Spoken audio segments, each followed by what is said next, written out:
Example ನಿಮಗೆ 19 ಹಳ್ಳಿಯ ಲೆಕ್ಕ ಕೂಡ ಕೊಡ್ತಾರೆ. ಸುಮಾರು 41-42 ಸಾವಿರ ಮತಗಳ ಬರುತ್ತೆ ಈ 19 ಹಳ್ಳಿಗಳ ವ್ಯಾಪ್ತಿಯಲ್ಲಿ. ಆ ಹಳ್ಳಿಯ ಜನ ಅವತ್ತಿನ ದಿನ ಯೋಚಿಸಿದ ಅಥವಾ ತೆಗೆದುಕೊಂಡ ನಿರ್ಧಾರ, ಬಟನ್ ಹೊತ್ತುವ ಸಂದರ್ಭದಲ್ಲಿ ಏನೇನೆಲ್ಲ ವ್ಯತ್ಯಾಸಗಳಾಗಿರಬಹುದು ಅನ್ನುವಂತಹ ಸುಳಿವನ್ನು ಕೊಡುತ್ತೆ. ಅದರಲ್ಲಿ ಒಂದನೇದು ನಾಗರಸನಹಳ್ಳಿ.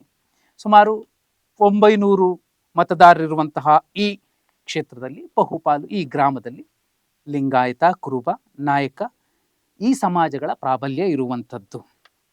ವಿಶೇಷ ಅಂದರೆ ಪ್ರತಿ ಸಲ ಲೋಕಸಭಾ ಚುನಾವಣೆಯಲ್ಲಿ ಬಿಜೆಪಿಗೆ ಈ ಗ್ರಾಮದಲ್ಲಿ ಒಳ್ಳೆ ಲೀಡ್ ಸಿಗತ್ತೆ. ಇಲ್ಲಿ ಮುಸಲ್ಮಾನರು ಕೂಡ ಇದ್ದಾರೆ, ಇಲ್ಲ ಅಂತಲ್ಲ.